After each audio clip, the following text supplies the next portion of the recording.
Vous allez bien aujourd'hui? Oui? Ok. Ça, il est bienvenu, vraiment. Dieu est sur le point de faire des choses nouvelles. On l'a entendu ce matin pendant la louange. Et puis, ça a été annoncé aussi beaucoup pendant ce week-end où on était à Gospel Wave, où on a entendu Eric Johnson, qui est le pasteur de Bethel, à Reading. Et puis, David Wagner, un prophète extraordinaire qui a une histoire de vie juste renversante, on va dire. Mais plus que des paroles, des enseignements, c'est surtout une atmosphère qui est libérée. Et puis c'est, comme Julien disait, c'est vous avez toujours l'occasion dans des temps comme ça de recevoir, d'absorber ou de mettre votre imperméable jaune. Donc moi, j'ai pas mis d'imperméable jaune, j'ai mis des réflecteurs pour que tout ce qui est libéré comme lumière soit multiplié. Et puis j'ai toujours fait ça dans mon parcours en fait. Toutes les formations auxquelles j'ai été confrontée, aux atmosphères auxquelles j'ai été confrontée, j'ai toujours choisi de ne pas mettre mon imperméable et de prendre le meilleur de ce qui se passait. Et puis je me rends compte qu'avec les années, ça paye. Parce que j'ai récolté plein de perles sur le chemin. Même si elles n'étaient pas forcément dans des écrins, ces perles, je les ai quand même récoltées. Voilà, ça vous semble un peu bizarre ce que je vous dis, mais je vous le dis quand même. Donc on rentre dans une ère nouvelle, c'est un temps nouveau qui s'ouvre à nous. Et puis à Annecy aussi. Alors on pourrait croire que c'est encore l'hiver, mais, mais non, en fait. On s'est réveillé ce matin. Moi, je me suis réveillée ce matin et il y avait une lumière hyper rose. Je sais pas qui c'est qui s'est réveillé peut-être au même moment. Vous avez vu? C'était rose la lumière. Reflétée sur la neige, ça donnait une atmosphère surnaturelle. Enfin, c'était magnifique.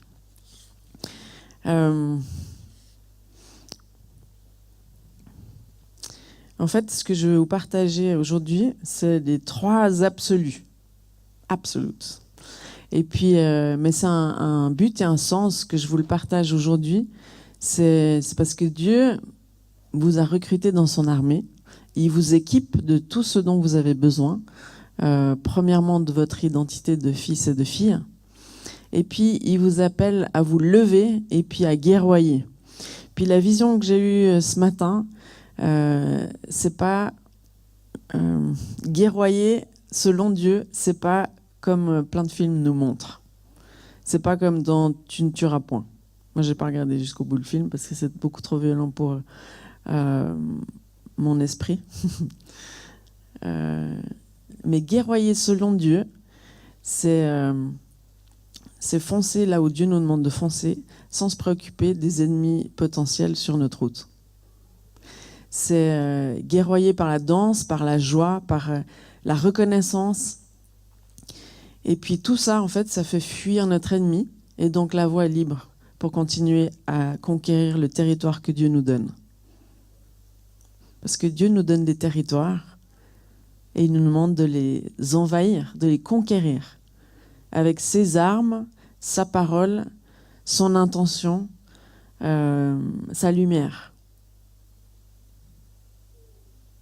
Donc est-ce que ce matin, toi, tu connais le territoire que tu es censé conquérir?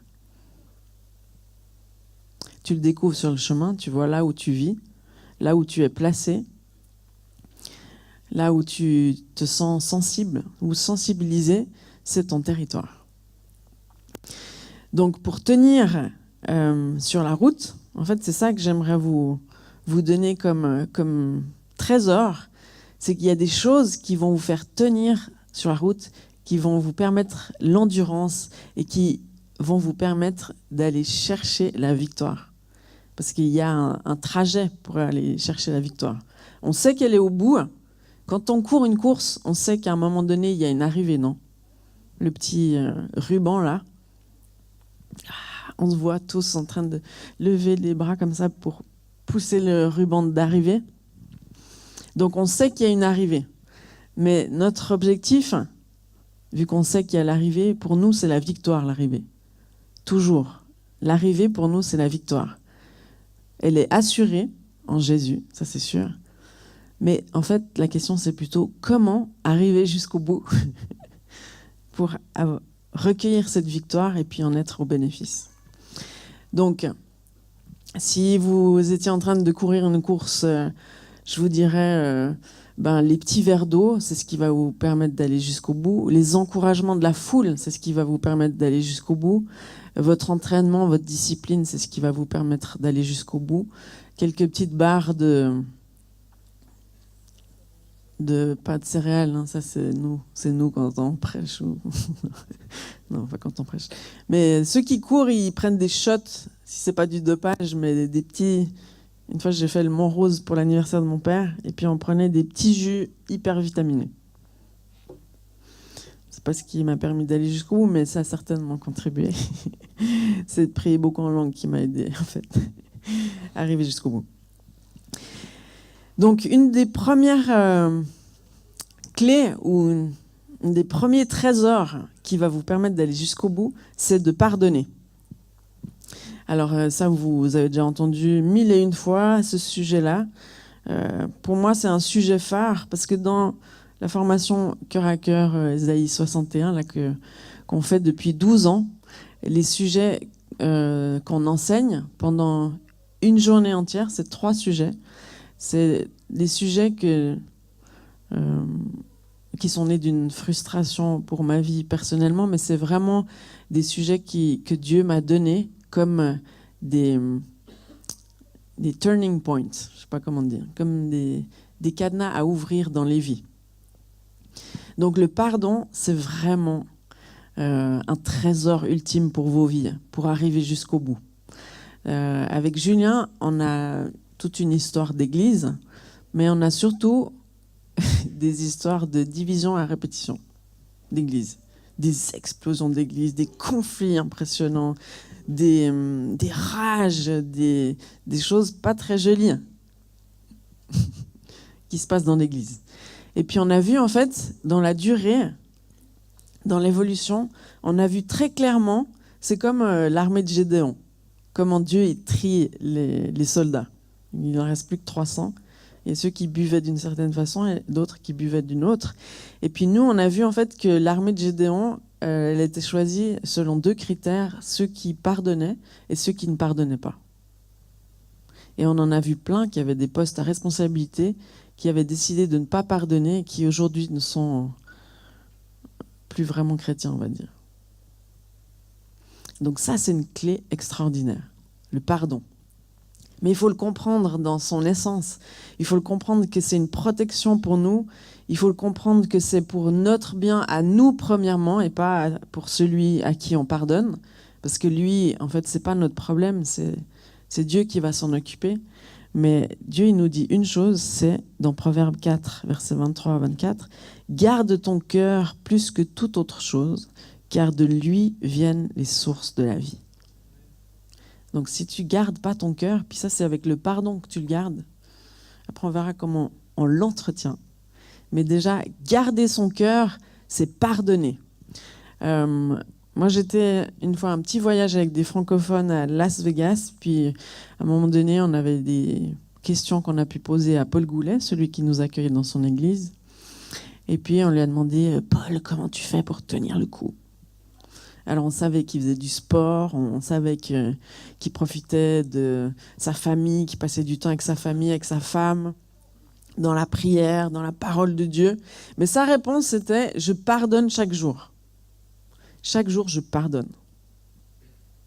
Je dois pardonner. » Parce qu'il garde son cœur. Et puis le pardon, c'est aussi intéressant de le voir comme un acte de reconnaissance. C'est très humble de pardonner en fait. C'est un acte d'humilité de pardonner. En fait, les 3 choses, vous avez déjà vu ce que c'était, voilà. Le pardon, le pouvoir de la langue, puis la reconnaissance, c'est 3 choses qui demandent de l'humilité. Et puis on sait bien, on a déjà entendu ce slogan plusieurs fois, que l'humilité précède la gloire. C'est juste de reconnaître que Dieu est Dieu. Donc quand je pardonne, je reconnais que Dieu est Dieu, que c'est lui qui juge et non pas moi. Et je me rappelle que lui, le premier, m'a pardonné. Et comme acte de reconnaissance et de louange envers Dieu, je pardonne aux autres. Comme lui, il a fait pour moi. C'est pour ça que dans le passage du Notre Père, qui est la prière ultime, le modèle de prière que Jésus nous a montré, donc il y a tous les ingrédients nécessaires dans cette prière-là. Et puis, dans cette prière, il y a, ça c'est Matthieu 6, au verset 12. Donc vous connaissez tous Notre Père, n'est-ce pas? Vous avez intérêt à le connaître, parce que si vous voulez connecter avec les catholiques, il faut le connaître. Dimanche dernier, c'était dimanche dernier, le repas des Portugais. On était à l'église catholique, donc au Brécy, pour honorer le prêtre qui nous a permis d'avoir ces locaux. Et puis lui, il sait, et nous, on savait, parce qu'on avait chanté Notre Père ici aux Portes Ouvertes. Et puis là-bas, ils nous ont fait venir sur la scène. On s'est tous pris la main et puis on a prié Notre Père. Donc ils ont bien regardé si on connaissait Notre Père par cœur. Mais moi, moi j'étais éduquée chez les catholiques et très tôt, on devait l'apprendre par cœur. C'est pas juste le fait de l'apprendre par cœur pour réciter quelque chose qu'on ne comprend pas. Mais c'est juste qu'il y a des passages dans la Bible, c'est bien de les connaître par cœur et de connaître leur sens profond. Parce que tu peux le dégainer comme une arme à tout instant. Tu n'es pas embêté par tes petites notes que tu n'as pas sur toi. Enfin bref, le pardon est un acte de reconnaissance parce qu'il est écrit dans la prière du Notre Père, « Pardonne-nous nos offenses comme nous aussi nous pardonnons à ceux qui nous ont offensés. » Pardonne-nous comme nous pardonnons. Je suis tellement reconnaissante que tu m'aies pardonné, Jésus, que moi aussi je vais pardonner. Je suis tellement reconnaissante de tout ce que tu m'as donné, Jésus, que moi aussi je vais le donner. Que ce soit la délivrance, la guérison, le salut, le pardon, toutes ces choses-là. Donc comme ça, vous manifestez la nature de Dieu. Et puis en fait, si tu pardonnes pas, mais tu vas commencer à murmurer. Ça, j'aime bien le mot. Murmurer, il n'est pas trop adapté, en fait, de nos jours. Quand on dit murmurer, c'est plutôt quand je dis un secret à mon voisin ou quelque chose comme ça. Mais dans la parole de Dieu, murmurer, c'est critiquer, médire. Critiquer, médire. Il y a encore plein d'autres mots qu'on pourrait dire. Donnez-en moi quelques-uns. Râler. Se plaindre aussi. Rouspéter. Ouais, ça c'est suisse. C'est tout ça en fait. Et puis le problème, c'est que quand on commence à le faire, bon, on peut le faire tout seul chez soi. Hein, critiquer, murmurer. On peut dire adieu. Ça, c'est OK. Le problème, c'est que quand je prends un collègue avec moi et puis que je râle pour qu'il entende, le problème, c'est que je vais infecter ses oreilles et puis je vais certainement transmettre l'amertume que j'ai. D'ailleurs, c'est bien expliqué dans la parole de Dieu. Dans Hébreux 12, versets 14 à 15, c'est écrit « Recherchez la paix avec tous et la sanctification sans laquelle personne ne verra le Seigneur. Et puis, veillez à ce que nul ne se prive de la grâce de Dieu. » On peut se priver de la grâce de Dieu, malheureusement. « À ce qu'aucune racine d'amertume poussant des rejetons ne produise du trouble et que plusieurs n'en soient infectés. » Vous comprenez ce langage? Vous voulez que je traduise? Ne vous privez pas de la grâce de Dieu. Donc la preuve que le pardon, c'est une grâce que Dieu nous donne. Ne te prive pas de pardonner. Parce que sinon, l'amertume, elle va commencer à prendre racine dans ton cœur. Et ça va faire des petits. Quand on plante quelque chose, ça pousse. Et puis ça fait des branches, des feuilles, même des fruits. Donc on n'a pas envie que l'amertume, ça commence à prendre racine dans nos cœurs et que ça fasse des petits et que ça m'infecte, que ça produise du trouble, que ce soit dans mes pensées, dans mon corps. Enfin, on a vu, en fait, quand on enseigne le pardon, on voit que ça infecte tout en nous, en fait. Ça ça affaiblit notre esprit, ça développe des maladies dans notre corps, et puis ça sature notre âme qui est incapable de se focaliser sur les choses essentielles en fait. On est constamment avec un scénario qui tourne en boucle dans nos têtes tant qu'on n'a pas pardonné. Et que plusieurs n'en sont infectés, c'est-à-dire toutes les personnes à qui je parle de mes blessures ou de mes offenses, ceux qui travaillent dans les bureaux comme ça sont très au courant de ces choses, j'imagine. Quand il y en a un qui se plaint du patron, ben, tout le monde est infecté. Et le patron est pris comme cible. Et puis, il y a une chose qu'on n'a pas compris en fait. C'est que si on veut la faveur du patron, il ne faut pas le critiquer. Si on veut la faveur de quelqu'un, en fait, il faut l'honorer. Parce que ça, avec Dieu, il y a plein d'effets boomerang.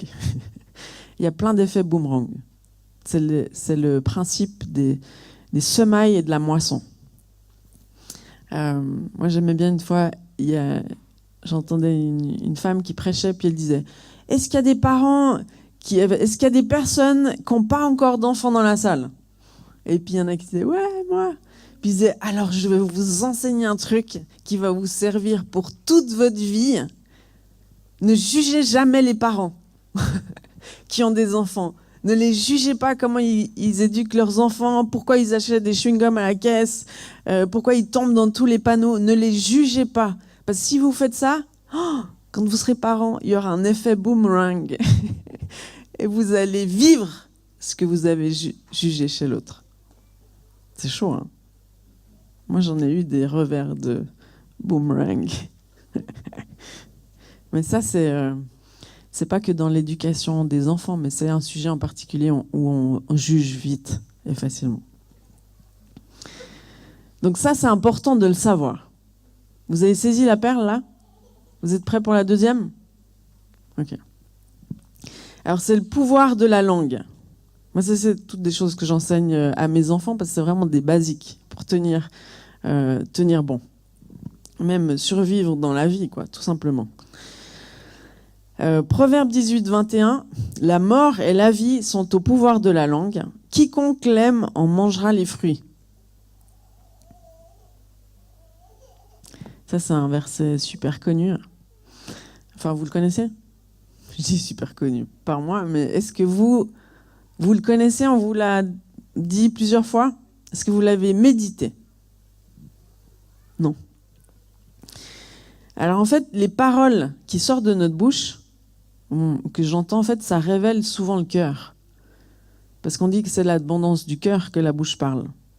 Donc ce qui sort de notre bouche révèle nos cœurs. Ça révèle nos défis, ça révèle nos peurs, ça révèle tous les mensonges auxquels on croit. Ça montre quel est le véritable caractère, enfin ce qu'il y a à l'intérieur de nous. Ça montre aussi le niveau de maturité spirituelle de la personne. Et si on prend attention à ce qui sort de notre bouche, eh ben, on peut en apprendre sur nous-mêmes, en fait. On peut en apprendre sur nous-mêmes. Alors, moi, j'essaie de faire le veille, parce qu'on veille sur les autres, parce que c'est les autres qu'on voit mieux que nous-mêmes. C'est pour ça que c'est important, à un moment donné, de se marier. Pour avoir un miroir en permanence à côté de nous. Ou ça peut être des amis, ça peut être... Enfin, il y a plein d'autres substituts. Hein, parce que Dieu, c'est le Dieu des substituts. Tu te rappelles de ça? Il va pourvoir à tous tes besoins, que ce soit relationnel, matériel, etc. Donc, on peut aller aussi dans Jacques 3, lire un petit peu ce qu'il dit sur la langue.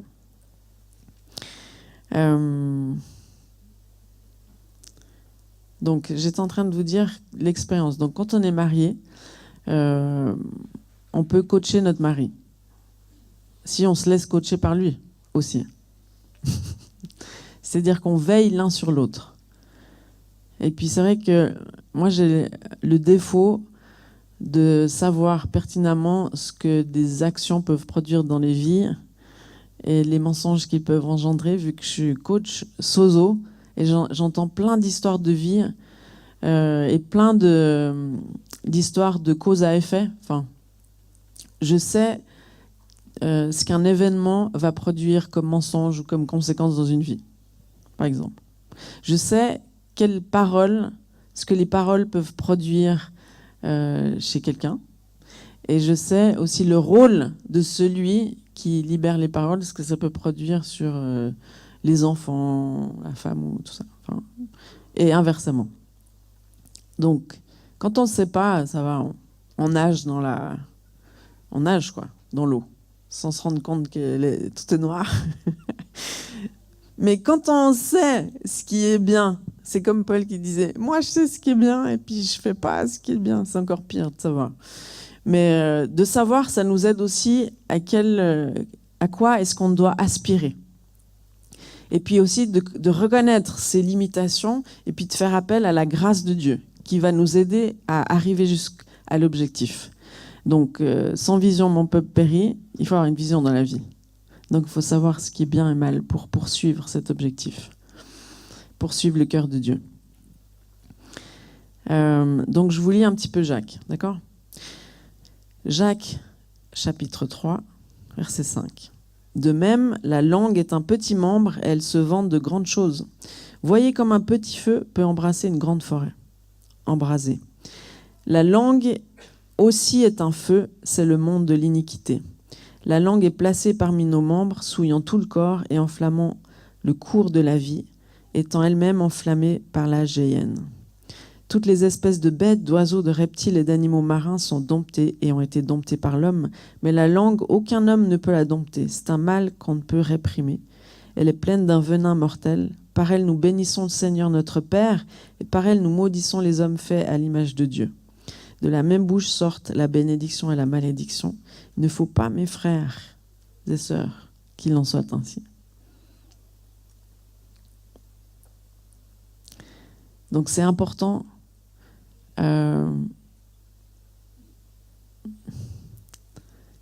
de pas trop parler.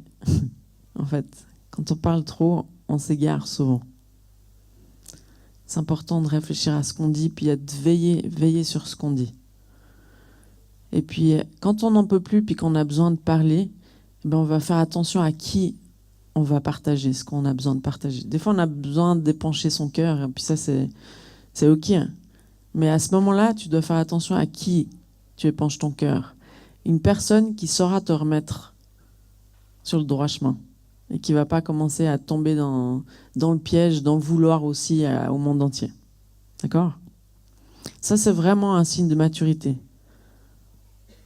Et puis le signe de la maturité, c'est ceux qui savent qu'ils ont besoin de dépendre de Dieu et puis qui s'accrochent à lui, qui disent « Seigneur, aide-moi, toute seule, j'y arrive pas. » Ça, c'est le grand signe de maturité.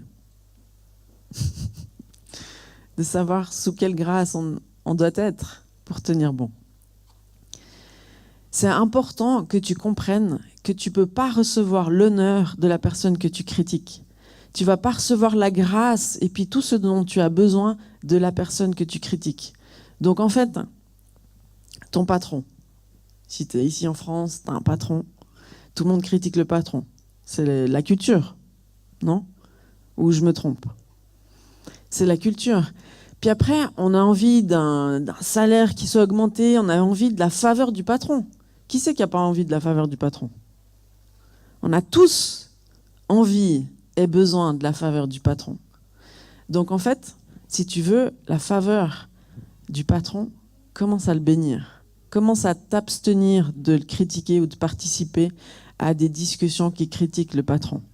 Et puis ça, bien sûr, on peut le transférer dans l'Église. Et puis parler des patrons, c'est vos responsables, vos leaders, etc. Et puis c'est pour ça que c'est important de bénir ces responsables et ces pasteurs. Parce que c'est vous que vous bénissez quand vous faites ça. C'est vous qui pouvez accéder à la grâce, à l'honneur, aux soins dont vous avez besoin. Donc il y a des choses dans le royaume de Dieu qu'on doit comprendre.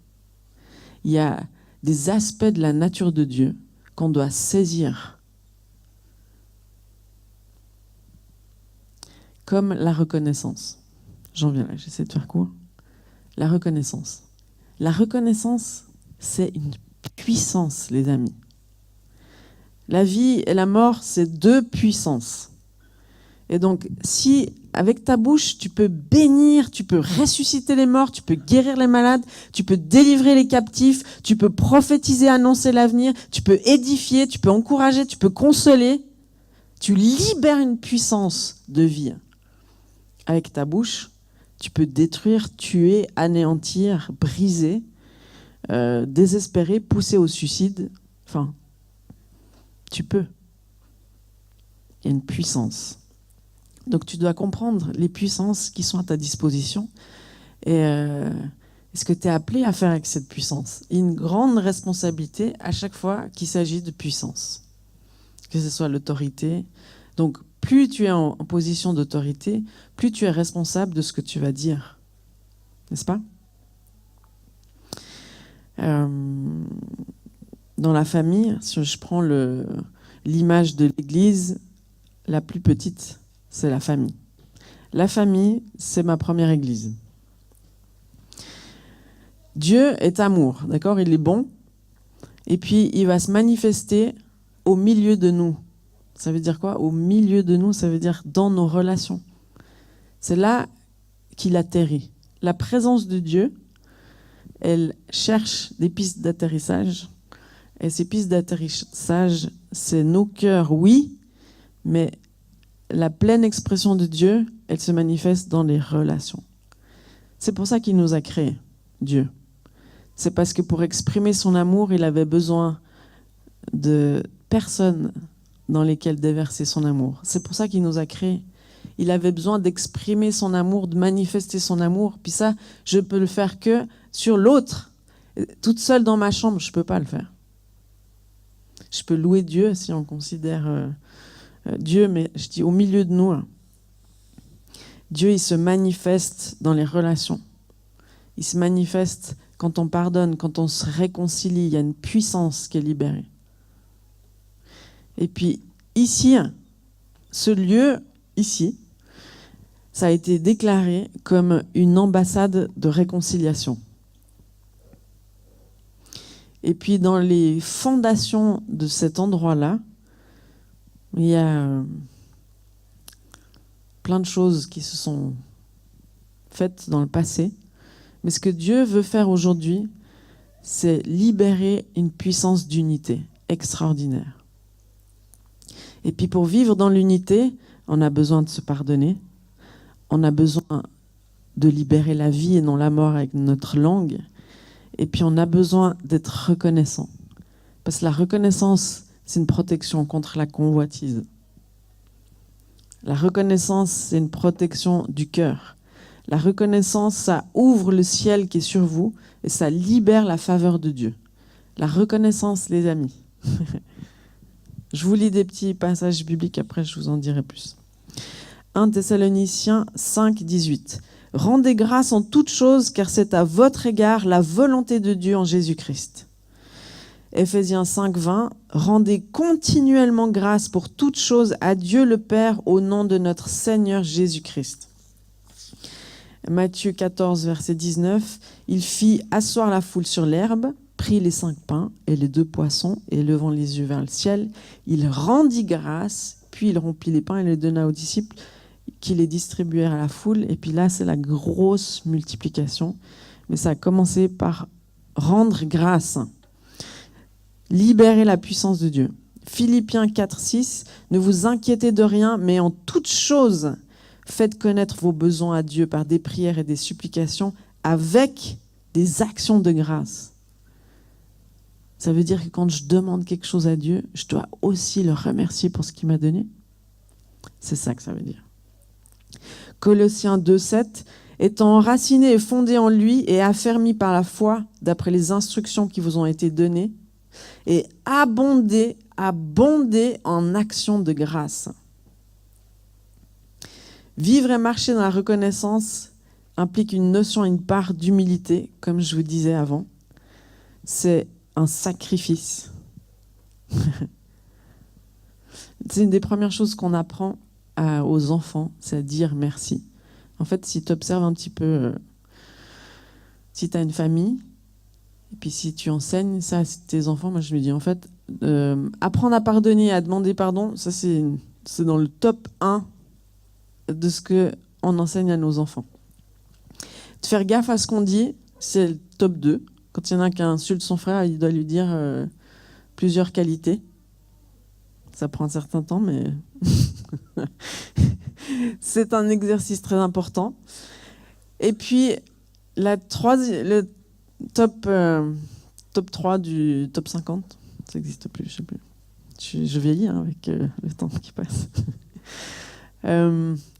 C'est la reconnaissance. Dis merci. Est-ce que tu es reconnaissant pour ce que tu as reçu à Noël? Est-ce que tu es reconnaissant pour que maman fasse à manger?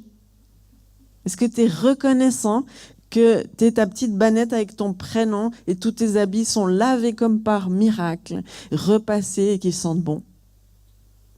Ne mets pas toutes tes affaires que tu ne veux pas ranger à la lessive. Merci. Enfin. La reconnaissance, les amis. Et puis c'est important de savoir que c'est un sacrifice.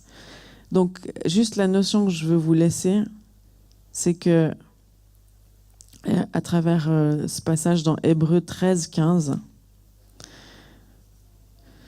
Hébreux 13, 15, par lui, offrons sans cesse à Dieu un sacrifice de louange, c'est-à-dire le fruit de lèvres qui confesse son nom. Et n'oubliez pas la bienfaisance et la libéralité, car c'est à de tels sacrifices que Dieu prend plaisir. Moi, j'aime bien, alors on dit souvent l'obéissance vaut mieux que le sacrifice. C'est vrai, dans certains contextes. Mais il faut se rappeler qu'il y a des sacrifices, c'est des choses qu'on met sur l'autel pour Dieu. Sacrifice, des sacrifices, quoi. Donc on n'est pas en train de se flageller le dos, mais il y a des sacrifices que Dieu attend de nous. Et puis ces sacrifices, en fait, c'est comme une discipline qui est saine pour nous. Et comme on sait que Dieu est bon, tous les sacrifices qu'on va faire, on aura une récompense pour chaque sacrifice qu'on fait. À chaque fois que Dieu te demande de mettre quelque chose sur l'autel, c'est pour te donner autre chose de meilleur. Après, le temps lui appartient. Le temps de Dieu lui appartient. Mais à chaque fois qu'il te demande un sacrifice, c'est pour que Dieu puisse te donner quelque chose. Et quand tu mets ton sacrifice sur l'autel, tu es en train de dire à Dieu, c'est toi qui comptes plus que toute autre chose. Mais il y a des sacrifices qu'on doit faire. Il y a des sacrifices d'argent, il y a des sacrifices de temps, il y a des sacrifices d'amour. Et le pardon, on peut dire que c'est un sacrifice d'amour. Il y a des sacrifices de pureté. Je me garde pour celle ou celui que Dieu m'a réservé, pour lequel il y a une mission, il y a un plan, il y a une destinée, voire une dynastie qui va sortir de ce plan. Un sacrifice de louange, c'est un sacrifice de reconnaissance. Donc, moi j'ai fait ça plusieurs fois. Il y a des gens qui viennent en entretien me voir et qui portent le désespoir sur eux. C'est comme, ils viennent avec une atmosphère de désespoir, puis moi je vois ça arriver, puis je suis là, no, donc, viens pas trop près. Non. Je dis, viens dans mon bureau, asseyez-vous confortablement. Et puis, je commence par dire, bon, peut-être qu'on va faire un petit exercice ensemble. On va commencer à exercer la reconnaissance. On va dire merci pour Jésus, pour les choses qu'il a faites. Donc, la personne qui porte le désespoir me dit, ça va pas, ça va pas, ça va pas, ça va pas, ça va pas, ça va pas, ça va pas. Je lui dis, qu'est-ce qui va? Qu'est-ce qui va? On va remercier Dieu pour ce qui va. Et puis, en fait, c'est certaines fois où Dieu m'a dit fais ça, et puis je lui dis qu'est-ce qui va? Je suis en vie, tu vois, des choses toutes basiques. J'ai une maison, je te remercie Seigneur parce que j'ai des amis, j'ai une église, je te remercie Seigneur. Et puis en fait c'est un sacrifice parce que ça va à l'encontre de toute notre nature qui veut se plaindre. Réveillez-vous. Notre nature qui veut se plaindre.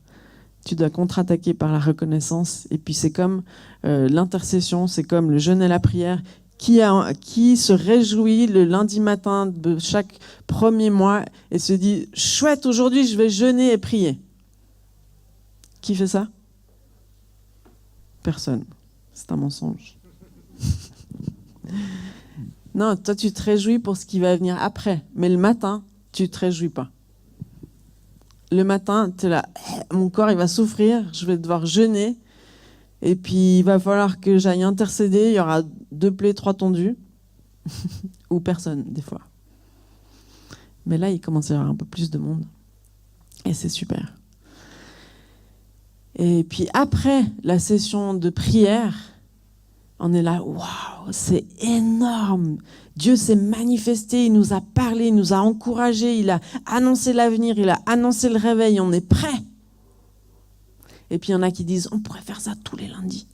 Oui, on pourrait même faire ça tous les jours de la semaine. On pourrait même ouvrir une maison de prière dans ce lieu pour qu'un feu de Dieu descende en permanence et qu'on puisse entretenir ce feu pour la ville et la région, et on va le faire. J'écoute ceux qui disent Amen. Très instructif pour moi. Donc c'est ça, les amis. Ça commence toujours par un sacrifice. Mais quand tu commences à dire merci à Dieu, merci Seigneur pour cette église extraordinaire que tu nous as donnée, merci pour la percée parce qu'on est dans une immense salle alors qu'on était les uns sur les autres pendant des années. Merci Seigneur parce que tu as répondu, tu as honoré la foi, tu nous as donné ce que tu voulais nous donner qui était impossible et tu nous as conduits sur tout le processus jusqu'à ce que ça devienne possible. Merci Seigneur parce que tu m'as donné un mari extraordinaire qui est fidèle, intelligent, beau, sage. Ben, c'est vrai en plus. Mais c'est important de remercier Dieu. Merci Seigneur pour mes 6 garçons qui sont en bonne santé, qui sont aussi tous beaux, intelligents, qui ont une destinée extraordinaire. Je te remercie Seigneur. Qui c'est qui a fait l'exercice du portrait que les maris ont dessiné pour les femmes à la soirée couple? Ça, c'était hyper puissant, hein? Les femmes, déjà, elles ont toujours un problème avec leur image. Mais en plus, quand c'est le mari qui dessine leur portrait, c'est le pire pour elles. Bon, il y a un travail sur l'identité en Christ à faire, c'est sûr. Mais là, le travail, c'était la femme, elle devait encourager le mari. Aucune parole négative n'était autorisée.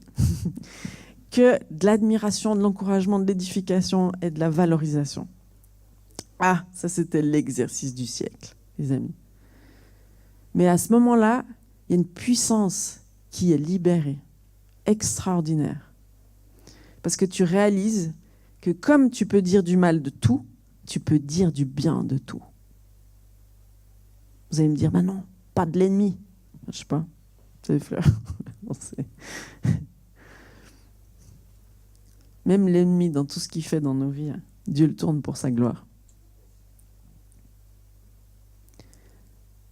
Donc, entretiens une vie de reconnaissance. Puis quand ça va vraiment pas, tu te mets dans ta chambre puis tu commences à être reconnaissant pour des petites choses. Alors la première, c'est dur, c'est comme pardonner. Hein. La première fois que tu pardonnes, tu serres les dents, tu es là, je lui pardonne. Cette espèce de... Et je lui pardonne, et je décide de lui pardonner, je décide de lui pardonner. Puis plus tu le fais et plus ton cœur est libéré. Plus les chaînes tombent.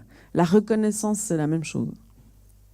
Donc, intentionnellement, tu dois utiliser ta bouche. Intentionnellement. C'est pas elle qui parle toute seule, parce que quand elle parle toute seule, elle parle à mort. Mais quand intentionnellement, tu l'as fait déclarer des choses, c'est la vie qui est libérée. Donc, la reconnaissance ouvre le ciel sur toi. Libère la faveur de Dieu sur toi. La reconnaissance. Et si tu n'apprends pas à utiliser cette puissance-là, et si tu continues à te plaindre et à voir toujours ce qui n'est pas encore bien, ce qui n'est pas bien, ce qui n'est pas encore bien, ce qui n'est pas bien, ce qui n'est pas encore bien, là, tu t'isoles de la faveur et puis tu te sépares du ciel ouvert. C'est dommage. Mais moi, j'ai envie que ta course, tu la cours jusqu'au bout, jusqu'à savourer la victoire. Et j'ai envie que tu prennes du plaisir à courir cette course avec d'autres. Que tu commences à voir ceux qui courent avec toi comme des coéquipiers qui sont dans ton équipe et pas les adversaires, qui sont dans l'équipe d'un autre pays, comme aux Jeux Olympiques. On court dans la même équipe, les amis. Vous avez déjà vu des équipes de foot qui se tapent dessus à l'interne? Non. Le seul endroit où on voit ça, c'est l'église, les amis. Il faut que ça change, non? On court dans la même équipe et on doit savoir quels sont les pièges sur le chemin et comment y réchapper. Donc, l'éducation que moi-même je considère comme prioritaire pour mes enfants, je considère qu'elle est prioritaire pour chacun d'entre nous. Parce que si on a compris qu'il faut garder notre cœur plus que toute autre chose en pardonnant très régulièrement pour tenir le coup et pour que mon cœur ne soit pas emmuré de 1001 protections, mais qu'il soit simplement libre de libérer la vie, de libérer l'espérance, d'édifier. On a eu tout un message sur l'édification à Gospel Wave. C'était magnifique. Dans le corps de Christ, on est appelé à s'édifier les uns les autres. À s'édifier. Pour pouvoir le faire, il faut que tu aies pardonné, sinon tu es incapable de le faire. Il faut que tu sois conscient qu'il y a une puissance de vie qui peut sortir de ta bouche. Pour l'autre, pourquoi on a reçu les dons spirituels? Pour faire genre, je suis fort, je suis intelligent, je suis hyper spirituel. Ou pour l'autre, pour le bien commun. Pour libérer une atmosphère d'amour où Dieu peut se manifester. Toi seul, tu ne peux pas représenter le royaume de Dieu, ni l'amour de Dieu. C'est dans la relation qu'elle est manifestée. C'est quand un chrétien pardonne au pire des agresseurs que le monde est interpellé. Que le monde est interpellé, ils ont un truc qu'on n'a pas. Il y en a un, au travail, il critique jamais le patron. Il y a un truc qu'il a que j'ai pas, qu'on n'a pas. Il y en a un, il m'encourage tout le temps. Je sais pas pourquoi. Quand je le vois arriver, je me sens bien, je me réjouis de le voir arriver parce que je sais que je vais être édifiée à son contact. Il a quelque chose qu'on n'a pas. Il y a des choses sur lesquelles vous faites la différence, les amis. Vous devez en prendre conscience et puis rentrer, vous mettre sous la grâce de Dieu pour pouvoir l'exercer et faire la différence. La différence, c'est l'unité qu'il y a au milieu de nous par l'Esprit de Dieu. Et ce que Dieu a touché aujourd'hui dans l'Esprit, c'est l'unité. Et moi, je crois que Dieu, il va faire de cette ville une ville où la présence de Dieu est tangible et où c'est possible d'être dans l'unité, dans l'Église. C'est possible de trouver l'unité dans son être, corps, âme, esprit. C'est un endroit où on va pouvoir trouver sa guérison, sa délivrance, son salut et la puissance de l'unité qui va transformer la ville. Donc, je vous invite à vous lever, si vous êtes d'accord.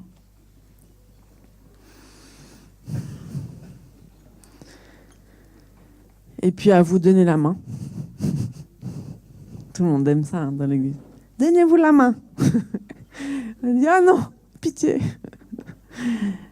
On se donne la main, c'est un signe fort. C'est un signe fort, juste pour reconnaître qu'on a besoin les uns des autres. Tu peux regarder ton voisin, puis il dit, je reconnais que j'ai besoin de toi. Je reconnais qu'il y a quelque chose que j'ai pas. Et moi, je veux prier, vraiment, que le Saint-Esprit vienne nous visiter, là, maintenant. Que le Saint-Esprit vienne toucher nos cœurs. Que le Saint-Esprit puisse ouvrir nos yeux sur les réalités fondamentales du royaume. Je prie vraiment que le Saint-Esprit puisse nous permettre de voir ce qu'on est appelé à voir, entendre ce qu'on est appelé à entendre, et qu'on ne soit pas distrait par ce monde, par la convoitise de ce monde qui nous montre que des choses illusoires qui nous font même pas du bien en réalité. Et je déclare que c'est une nouvelle saison. C'est une saison d'unité. C'est une saison où on va s'édifier les uns les autres. C'est une saison où on va commencer à prier, à intercéder comme jamais auparavant. C'est une saison où on va rechercher la présence du Père qui va nous permettre de vivre ensemble et de s'accepter et de se voir comme des bénédictions. Et je te remercie, Père, pour ta présence. Je veux honorer ta présence. Je veux honorer ton intention pour cette église et pour l'église de Annecy, toutes les églises, tous ceux qui te louent, qui te servent, qui se réjouissent en ton nom. Et je prie, Jésus, que tu sois le roi de cette ville d'Annecy. Sois le roi, Jésus, de cette ville. Sois le roi, Jésus. Sois le roi de Annecy. Et viens régner sur tes enfants. Merci, Seigneur. Et puis je veux aussi inviter ceux qui ont besoin de